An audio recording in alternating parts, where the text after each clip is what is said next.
നമസ്കാരം. കെ.ബി. ഗണേഷ് കുമാർ വലിയൊരു പ്രതിസന്ധിയിലേക്ക് കടന്നിരിക്കുന്നു. കേരള രാഷ്ട്രീയത്തിൽ LDFനെ ഒരു തെരഞ്ഞെടുപ്പിൻ്റെ പടിവാതിൽക്കൽ നിൽക്കെ കുരുക്കിലാക്കുന്ന ഒരു വാർത്ത പുറത്തു വന്നിരിക്കുന്നു.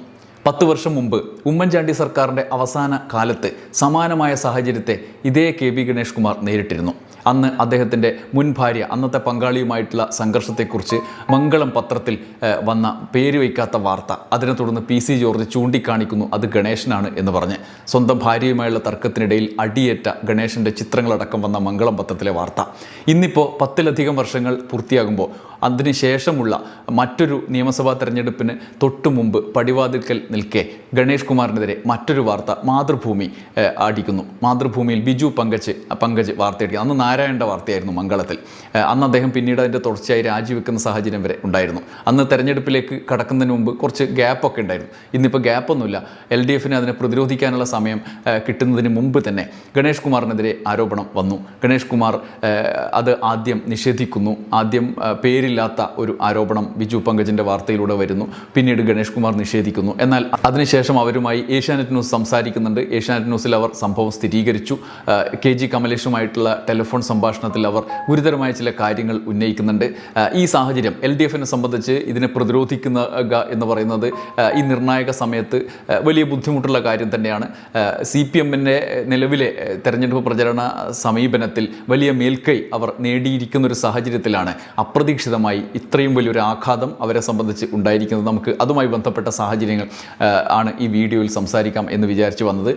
3 ഭാഗങ്ങളാണ് വീഡിയോയ്ക്കുള്ളത്. ആദ്യം ഇത് സംബന്ധിച്ച് ബിജു പങ്കജിൻ്റെ മാതൃഭൂമി പ്രസിദ്ധീകരിച്ച വാർത്ത ആണ് നിങ്ങളുടെ മുമ്പിൽ അതുപോലെ അവതരിപ്പിക്കുന്നത്.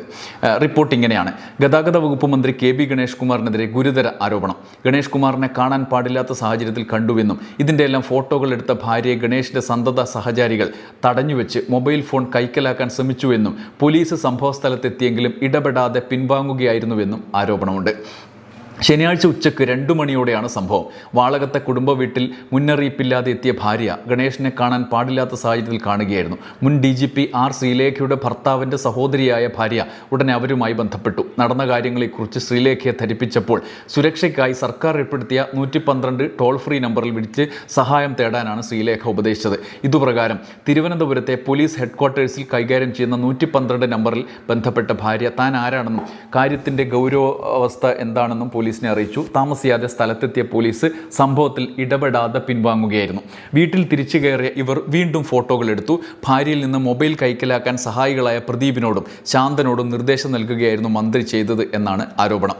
ഇതനുസരിച്ച് വാതിൽ കുറ്റിയിട്ട് സഹായികൾ ഇവരിൽ നിന്ന് മൊബൈൽ തട്ടിപ്പറിക്കാൻ ശ്രമിച്ചെങ്കിലും അവർ വിട്ടുകൊടുത്തില്ല. ഇതിനിടയിൽ പോലീസിൻ്റെ സഹായത്തിനായി ഉച്ചത്തിൽ കരഞ്ഞപേക്ഷിച്ചു. പിടിവലികൾക്കിടയിൽ വാതിൽ തുറന്ന് പുറത്തിറങ്ങിയ ഭാര്യ പുറത്ത് പോലീസ് സംഘത്തെ കാണാതിരുന്നതിനാൽ താൻ വന്ന ടാക്സി കാറിൽ തിരിച്ചുപോയി. ഗണേഷ് കുമാറിൻ്റെ ഭാര്യയുമായി മാതൃഭൂമി ബന്ധപ്പെട്ടപ്പോൾ വാർത്ത നിഷേധിക്കാനോ സ്ഥിരീകരിക്കാനോ തയ്യാറായില്ല. ശ്രീലേഖയുമായി ബന്ധപ്പെട്ടപ്പോൾ അവർ സ്ഥിരീകരിച്ചു. ശനിയാഴ്ച ഉച്ചയ്ക്ക് 2 മണിയോടെ ഗണേഷ് കുമാറിൻ്റെ ഭാര്യ വിളിച്ചതായും കാര്യങ്ങൾ കേട്ടപ്പോൾ തന്നെ പോലീസിനെ വിളിക്കാൻ നിർദ്ദേശിച്ചതായും അവർ പറഞ്ഞു. ഇതാണ് മാതൃഭൂമിയുടെ വാർത്ത. ഈ സാഹചര്യം, ഈ വാർത്ത വന്നതിന് ശേഷമുള്ള സാഹചര്യം പ്രത്യേകമായി എടുത്തു പറയണം. ഇതിൻ്റെ പിന്നാലെ അദ്ദേഹം കെ.ബി. ഗണേഷ് കുമാർ പ്രതികരിച്ചു. അതാണ് രണ്ടാമത്തെ കാര്യം. ഗണേഷ് കുമാറിൻ്റെ പ്രതികരണത്തിൽ അദ്ദേഹം ഇങ്ങനെയൊരു സംഭവം ഉണ്ടായില്ല എന്ന് നിഷേധിച്ചില്ല. പകരം അദ്ദേഹത്തിനെതിരെ വന്ന ആക്ഷേപത്തിൽ അദ്ദേഹം നടത്തിയ വിശദീകരണം ഇങ്ങനെയാണ്: BJPയും കൂടി പങ്കാളിയായ ഒരു ഗൂഢാലോചന എനിക്കെതിരെ നടക്കുകയാണ്. പത്തനാപുരം മണ്ഡലത്തിൽ എനിക്കെതിരെ ഓരോ തെരഞ്ഞെടുപ്പ് വരുമ്പോഴും ഇതുപോലുള്ള കഥകൾ അടിക്കും. 2001 പറയാത്ത അസഭ്യങ്ങളില്ല. അന്ന് ഭാര്യയായിരുന്ന സ്ത്രീ 25 പേജുള്ള പുസ്തകമടിച്ച് തനിക്ക് എതിരെ വിതരണം ചെയ്തു. ഇതൊന്നും കേരള ജനതയ്ക്ക് ആവശ്യമില്ല. ഗണേഷ് കുമാറിന് പ്രണയമുണ്ടോ എന്ന ചോദ്യം മാധവിക്കുട്ടിക്ക് പ്രണയമുണ്ടോ എന്ന് ചോദിക്കും പോലെയാണ്. ഗണേഷ് കുമാറിന് 1 അല്ല 5000 പ്രണയമുണ്ട്. പ്രണയമില്ലാത്തവൻ പൊട്ടനാണ്.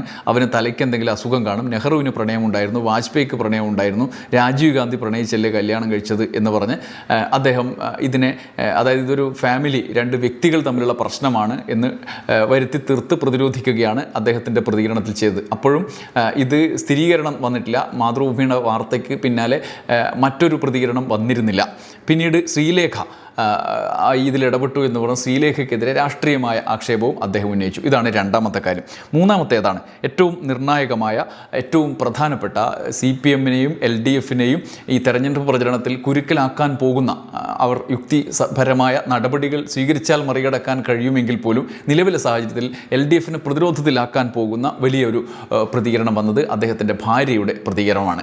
അവർ ഏഷ്യാനെറ്റ് ന്യൂസിൽ സംസാരിച്ചു, ടെലിഫോണിൽ സംസാരിച്ചു. അവർ അതിൽ പറയുന്ന പ്രധാനപ്പെട്ട കാര്യങ്ങൾ ഞാൻ നിങ്ങളോട് പറയാം, പലരും കേട്ടിട്ടുണ്ടാവും. അതിലേറ്റവും ഗുരുതരമായ ചില കാര്യങ്ങൾ കൂടിയുണ്ട്. ഒന്നാമത്തേത്, ഇങ്ങനൊരു സംഭവം ഉണ്ടായിട്ടുണ്ട് എന്നുള്ള സ്ഥിരീകരണമാണ്. രണ്ടാമത്തേത്, ഈ സംഭവത്തിൽ പോലീസ് അപ്പോൾ വരികയും ഈ സംഭവത്തിൽ ഇടപെടാൻ ശ്രമിക്കുകയും ചെയ്തു. അതേസമയം പോലീസുമായിട്ടുള്ള പരാതി എന്ന് പറയുന്നത് എനിക്ക് ശാരീരികമായ ആക്രമണം നേരിട്ടു എന്നല്ല, ഫോൺ കൈക്കലാക്കാൻ ശ്രമിച്ചു എന്നത് മാത്രമാണ്. അവിടെ നിന്ന് മറ്റു രീതിയിലുള്ള എൻ്റെ ഫോണിൽ എല്ലാ തെളിവുകളും ഉണ്ട് എന്നാണ് അവർ പറയുന്നത്. മൂന്നാമത്തേത്, ഏറ്റവും പ്രധാനപ്പെട്ട കാര്യം, മുഖ്യമന്ത്രിയുടെ മകളെ വിളിച്ച് ഈ കാര്യം ഞാൻ പിന്നീട് പറഞ്ഞിട്ടുണ്ട് എന്നുള്ളതാണ്. അത് ഇങ്ങനൊരു പ്രശ്നം ഉണ്ടായിട്ടുണ്ട് എന്ന് മുഖ്യമന്ത്രിയുടെ മകളെ വിളിച്ച് പറഞ്ഞിട്ടുണ്ട് എന്നുള്ളതാണ്. ഈ മൂന്ന് കാര്യങ്ങളിൽ ഏറ്റവും പ്രധാനപ്പെട്ടൊരു തെരഞ്ഞെടുപ്പ് പ്രചരണ സമയത്ത് നിൽക്കുന്നതിനാൽ, രാഷ്ട്രീയമായ പ്രാധാന്യമുള്ള ഒരു കക്ഷി ഇതിൽ ഉൾപ്പെട്ടതിനാൽ, ആരോപണ വിധേയൻ ഉൾപ്പെട്ടതിനാൽ ആ മട്ടിൽ ഇതിന് വരും ദിവസങ്ങളിൽ ചർച്ച ചെയ്യാനുള്ള സാഹചര്യങ്ങൾ ഉണ്ട് എന്നുള്ളതാണ് പ്രധാനപ്പെട്ട കാര്യം. ഇത് സംബന്ധിച്ച പ്രതികരണത്തിലെ പ്രധാന കാര്യങ്ങൾ ഞാൻ ചുരുക്കി വായിക്കാം. ഞാൻ പൂർണ്ണമായും ഒറ്റയ്ക്കാണ്. എനിക്ക് ഓർമ്മയില്ലാത്ത ഒരു അമ്മയാണുള്ളത്. പല സ്ത്രീകളുടെയും പ്രശ്നം വെച്ച് ഞാൻ വഴക്കുകൂടും. പല സ്ത്രീകളെയും വിളിച്ച് ഫയർ ചെയ്തിട്ടുണ്ട്. എനിക്ക് രോഗമാണെന്ന് എൻ്റെ വീട്ടുകാരെ വിളിച്ചു പറയാറുണ്ട്. ഞാൻ ആരോടും പറയാതെയാണ് അന്ന് ഈ സംഭവം ഉണ്ടായ ദിവസം വീട്ടിലേക്ക് പോയത്. അവിടെ പോയപ്പോൾ ബെഡ്റൂമിൽ ഞാൻ കണ്ടത് ഫോട്ടോ എടുക്കാൻ നോക്കി. അത് പറയാൻ പറ്റില്ല. അതിൻ്റെ എല്ലാ ചിത്രങ്ങളും എൻ്റെ കയ്യിലുണ്ട്. ഞാൻ മന്ത്രിയുടെ കൂടെയുള്ള ആളെയോ ഒന്നും ചെയ്യാൻ, മന്ത്രിയോ കൂടെയുള്ള ആളെയോ ഒന്നും ചെയ്യാൻ ശ്രമിച്ചില്ല. പക്ഷേ ഞാൻ ഫോട്ടോ എടുക്കാൻ ശ്രമിച്ചു. ഉടനെ ഞാൻ ശ്രീലേഖ ചേച്ചിയെ വിളിച്ചു. കൺട്രോൾ റൂമിൽ വിളിക്കാൻ ലേഖ ചേച്ചിയാണ് പറഞ്ഞത്. പ്രദീപ് എന്ന് പറഞ്ഞയാൾ വാതിൽ തുറക്കാൻ സമ്മതിച്ചില്ല. ആ സമയത്ത് പോലീസ് വരുന്നതിന് മുമ്പ് സ്ത്രീയെ അവിടെ നിന്ന് മാറ്റി. ഗണേഷ് കുമാർ ഉള്ളിലേക്ക് ഓടി. പോലീസ് വന്ന് യാമിനി തങ്കച്ചിയാണോ എന്ന് ചോദിച്ചു. ചേച്ചി ഒന്ന് അടങ്ങ്, സാറിനൊരു തെറ്റുപറ്റി എന്ന് മന്ത്രിയുടെ സ്റ്റാഫായ മനോജ് പറഞ്ഞു. മനോജ് എൻ്റെ കാലിൽ വീണു. ഇതിൻ്റെ എല്ലാം തെളിവ് എൻ്റെ കയ്യിലുണ്ട്. മന്ത്രി എന്നെ 2 മാസമായി ബ്ലോക്ക് ചെയ്തിരിക്കുകയാണ്. എന്നോടൊരു മാപ്പ് പറഞ്ഞിരുന്നെങ്കിൽ ഞാനൊന്നും പറയില്ലായിരുന്നു. അതൊന്നും ചെയ്യാതെയാണ് എനിക്കെതിരെ വാർത്താ സമ്മേളനം നടത്തിയത്. മുഖ്യമന്ത്രിയുടെ മകളെ വിളിച്ചിട്ടും ഞാൻ കാര്യം അറിയിച്ചിരുന്നു എന്നാണ് ബിന്ദു മേനോൻ ഈ കാര്യത്തിൽ നടത്തിയ പ്രതികരണത്തിൽ പറയുന്നത്. അതിൽ പ്രധാനപ്പെട്ട മറ്റൊരു കാര്യം അവർ പറയുന്നത്, എനിക്കിതിൽ കംപ്ലൈൻറ്റുകൾ ഇല്ലായിരുന്നു. ഇത് പരസ്യപ്പെടുത്താൻ തന്നെ ഞാൻ ഉദ്ദേശിച്ചിട്ടിരുന്നില്ല. പക്ഷേ ഇങ്ങനൊരു പരസ്യപ്പെടുത്തുന്ന സാഹചര്യം ഉണ്ടായത് കഴിഞ്ഞ 2 മാസമായി ഈ കാര്യത്തിൽ പ്രതികരണങ്ങളില്ല. എന്നെ ബ്ലോക്ക് ചെയ്ത് വെച്ചിരിക്കുകയാണ്.